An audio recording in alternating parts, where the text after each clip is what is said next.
नमस्कार, स्वागत है आप सभी को। आज की विषय है औरत अपनी एक चीज़ अपने पति को कभी नहीं देती है। एक समय की बात है, माता लक्ष्मी वैकुंठ लोक में भगवान विष्णु के साथ बैठी हुई थी और बैठी बैठी भगवान विष्णु के पैर दबा रही थी। पैर दबाते दबाते भगवान विष्णु से प्रश्न पूछने लगती है, स्वामी मेरा पहला प्रश्न है, कौन सा काम औरत अपने पति से पहले करना चाहती है? और मेरा दूसरा प्रश्न है, कौन सी चीज़ औरत अपने पति को मरते दम तक नहीं देती है, चाहे औरत को कितनी भी खुश कर लो? माता लक्ष्मी कहती है, स्वामी देखा जाए तो औरत का विवाह हो जाने के बाद औरत अपने पति को पूर्ण रूप से समर्पित हो जाती है और औरत की हर चीज़ पर उसके पति का अधिकार होता है और पति की भी हर चीज़ पर उसकी पत्नी का अधिकार होता है। स्वामी, आप मेरे इन दोनों प्रश्नों का उत्तर देकर मुझे संतुष्ट कीजिए, क्योंकि मैं इन दोनों प्रश्नों का उत्तर आपके श्रीमुख से सुनना चाहती हूँ। तो भगवान विष्णु ने कहा, देवी, अगर तुम इन दोनों प्रश्नों के उत्तर जानना चाहती हो तो मैं तुम्हें एक छोटी सी कहानी सुनाता हूँ। उस कहानी के माध्यम से तुम्हें तुम्हारे इन दोनों प्रश्नों के उत्तर मिल जाएंगे। भगवान विष्णु ने कहा, देवी, आप इस कहानी को बड़े ही ध्यान से सुनना, क्योंकि आधा अधूरा ज्ञान किसी काम का नहीं होता। फिर भगवान विष्णु ने कहा, सुनो देवी, एक बड़ी ही सुंदर नगरी थी। उस नगरी का राजा बड़ा ही धर्मात्मा था।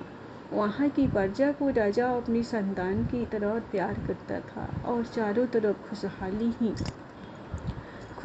थी। उस राजा के एक बेटा था जिसका विवाह होने वाला था, इसलिए राजा के महल को और सारी नगरी को बहुत ही अच्छे तरीके से सजाया जा रहा था। राजकुमार का विवाह जिस राजकुमारी से होने वाला था वह बहुत ही रूपमती थी। राजकुमार अपने कक्ष में लेटा हुआ राजकुमारी के बारे में सोच रहा था और सोचते सोचते अचानक से उसके मन में राजकुमारी से मिलने की इच्छा जागृत हो उठी और वह उसी समय राजकुमारी के पास जाना चाहता था। इसीलिए राजकुमार ने एक योजना बनाई और सबसे छुपते छुपते महल से निकल कर चल पड़ा और अस्तबल में एक सबसे तेज दौड़ने वाला घोड़ा लिया और घोड़े पर सवार होकर राजकुमारी से मिलने के लिए चल दिया। रास्ते में चलते चलते जब वह एक घने जंगल से गुजर रहा था तो वहाँ उसे बहुत ही जोर से प्यास सताने लगी। राजकुमार पानी की तलाश में इधर उधर भटकने लगा और वहाँ पर उसे कोई जलाशय दिखाई नहीं दिया। वहाँ पर उसने कई छोटे मोटे तालाब और नदियाँ देखी, लेकिन संयोग से उनमें पानी नहीं मिला। राजकुमार को घूमते घूमते एक झोपड़ी दिखाई दी। तब प्यास से व्याकुल राजकुमार उस झोपड़ी के पास पहुंचा और वहां पहुंचकर राजकुमार को झोपड़ी के पास में ही एक बावड़ी दिखाई दी। भगवान विष्णु ने कहा, हे देवी, इस तरह राजकुमार को बावड़ी दिखाई देने से उसके मन में आशा की एक किरण निकली और उसने सोचा कि शायद इस बावड़ी में पानी होगा। राजकुमार ने बावड़ी के नज़दीक जाकर उसमें देखा तो वह बावड़ी में पानी भरा हुआ मिला। पानी को देखकर राजकुमार को प्यास और भी जोर से लगने लगी। राजकुमार ने फटाफट बावड़ी से पानी निकाला और पानी पीने लगा। जब उसने भरपेट पानी पी लिया तो वह देखता है कि उस झोपड़ी में से एक बूढ़ी औरत निकल कर आती है और वह औरत राजकुमार से कहने लगी, बेटा, कहीं तुमने इस बावड़ी का पानी तो नहीं पी लिया? और यदि तुमने इस बावड़ी का पानी पिया है तब तुमने बहुत बड़ी भूल कर दी। यह बावड़ी एक महर्षि के द्वारा श्रापित है और इस बावड़ी का पानी पीने से आदमी नरभक्षी बन जाता है। इसलिए आज से तुम भी रात होते ही नरभक्षी बन जाओगे और उस समय तुम्हारे पास जो भी मनुष्य आएगा तुम उसका भक्षण कर लोगे। उस समय तुम यह नहीं सोचोगे कि यह मेरे माता पिता है या मेरे भाई बहन है या मेरे दोस्त रिश्तेदार है। उस समय तुम्हारे निकट आने वाले पशु पंछी या मनुष्य तुम्हारा भोजन होगा।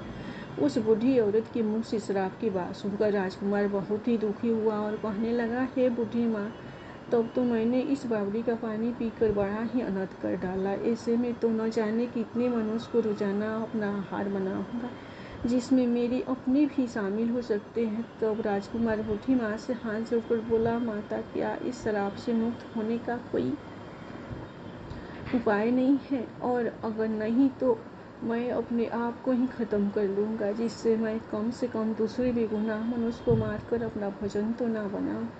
तो वो बूढ़ी औरत कहती है, बेटा इससे मुक्त होने का उपाय तो है, यदि तुम कर सको तो ठीक है। तब राजकुमार ने कहा, माता इस श्राप से मुक्त होने के लिए मैं कुछ भी कर सकता हूँ, मैं कठिन से कठिन काम भी करने के लिए तैयार हूँ, तुम बताओ तो सही। तब वह बूढ़ी औरत कहती है, बेटा यहाँ से 3 कोस दूरी पर एक बहुत बड़ा पहाड़ है, और उस पहाड़ पर हरे भरे पेड़ पौधे से भरा हुआ जंगल है, और उस पहाड़ पर हरे भरे पेड़ से भरा हुआ जंगल है, और उस पहाड़ पर एक काया पलट नाम की जड़ी बूटी है। यदि तुम उस जड़ी बूटी का रस निकाल कर पी लोगे तो तुम इस भयंकर श्राप से मुक्त हो जाओगे। लेकिन तुम एक बात का ध्यान रखना कि रात होने पर तुम किसी एकांत स्थान पर जाकर छुप जाना। यदि तुम मनुष्य की बस्ती में चले गए तो न जाने कितने ही निर्दोष मनुष्य तुम्हारा आहार बन जाएंगे।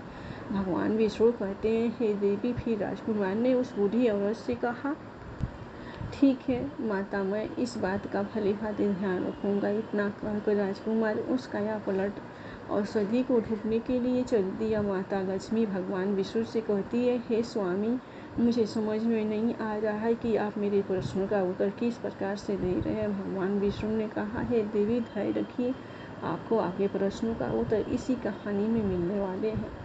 आप इस कहानी को जरा ध्यान से सुनते रहिए। उधर वह राजकुमार बड़ा ही चिंतित होता हुआ उस पहाड़ की तरफ बढ़ता हुआ जा रहा था। वह औषधि वाला पहाड़ वहाँ से काफ़ी दूर था, और इधर अंधेरा भी होने लग गया था। राजकुमार ने सोचा कि अब आगे का रास्ता मैं कल सुबह सूर्योदय के बाद ही तय करूँगा। पहले मैं किसी एकांत स्थान पर जाकर रात गुजार लेता हूँ। यदि मैं नरभक्षी बन गया तो मेरे द्वारा कई निर्दोष आदमियों की जान चली जाएगी।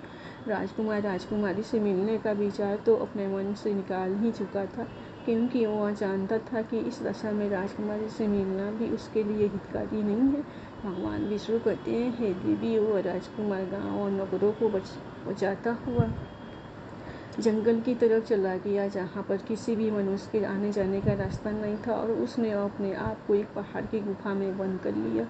इधर काफ़ी रात हो चुकी थी, और वह राजकुमार नरभक्षी के रूप में परिवर्तित होने वाला ही था।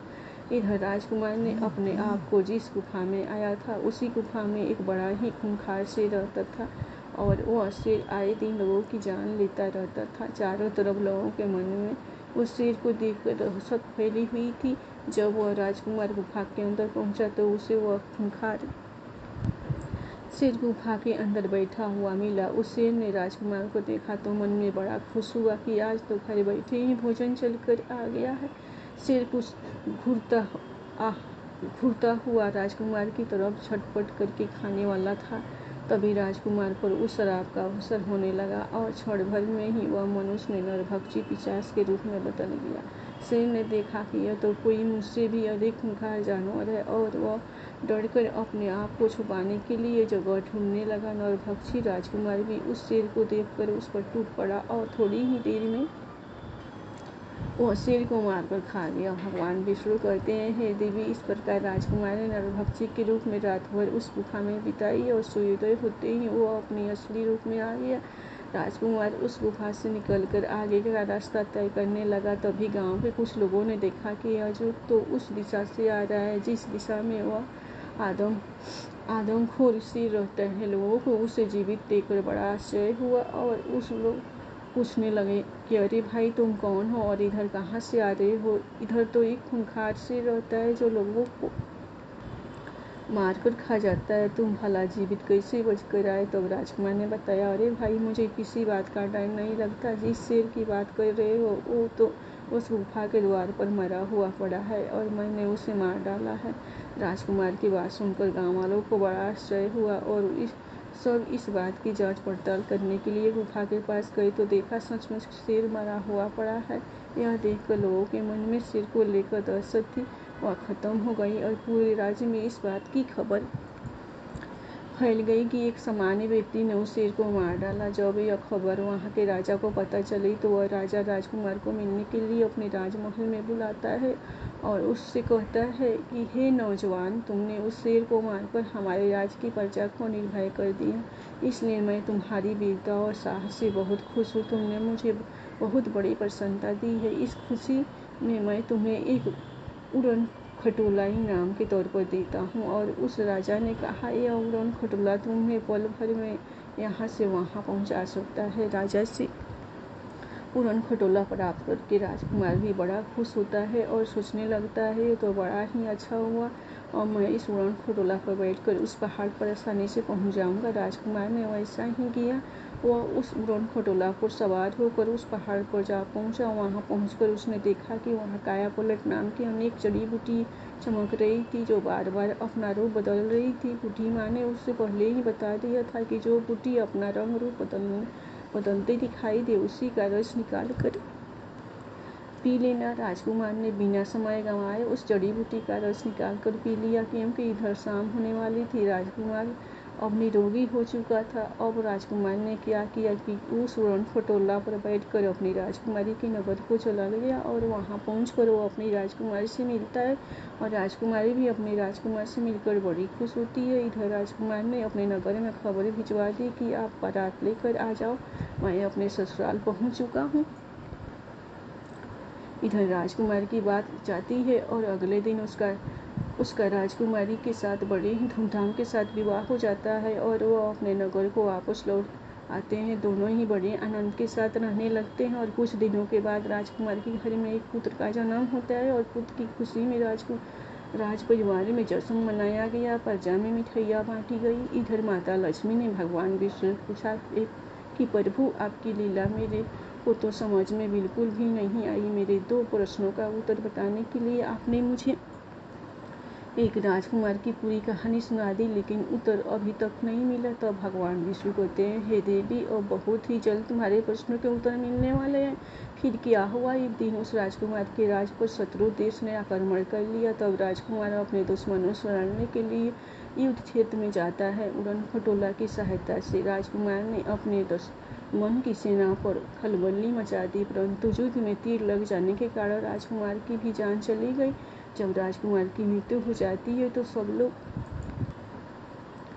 उसे अर्थी पर रखकर शमशान में ले जाने लगते हैं। तो उसकी पत्नी वहीं पर खड़ी होकर जोर जोर से रो रही थी। राजकुमार के सभी परिवार वाले उसे कंधा दे रहे थे और उसे शमशान की ओर ले जा रहे थे। भगवान विष्णु ने कहा, हे देवी, यह वही चीज है जो स्त्री अपने पति को नहीं दे सकती और पति जो स्त्री को दे सकता है। हमारे धर्म की यही परंपरा है कि पति के मरने के बाद स्त्री उसे कंधा नहीं दे सकती और ना ही उसे शमशान में साथ ले जा सकती है। भगवान विष्णु कहते हैं, हे देवी, तुम्हारा दूसरा प्रश्न था कि स्त्री कौन सा काम पति से पहले करना चाहती है, तो इसका उत्तर सुनो। सुहागन स्त्री का यह कामना करती है कि उसकी मृत्यु उसके पति से पहले हो जाए, जिससे उसका पति उसे कंधा दे सके और उसे मुखाग्नि दे सके और उसका ताड़न हो सके। वैसे भी पति के मरने के बाद स्त्री के जीवन का कोई महत्व नहीं रह जाता। पति के बिना उसका जीवन नहीं रहता। कहते हैं, पति के बिना एक स्त्री के कोई मूल्य नहीं है। एक पुरुष के बिना स्त्री का जीवन बड़ा ही कष्टकारी होता है। वे स्त्रियां बड़ी भाग्यशाली होती है जो पति से पहले मृत्यु को प्राप्त हो जाती है और पति के हाथों संस्कार होने का सौभाग्य प्राप्त होता है। दोस्तों, अगर यह वीडियो पसंद आया तो वीडियो को लाइक और हमारे चैनल धार्मिक ज्ञान को सब्सक्राइब करें और अपने दोस्तों के साथ शेयर करें। प्रेम से बोलिए जय श्री राम, राधे कृष्ण, श्री हरि विष्णु नारायण की जय।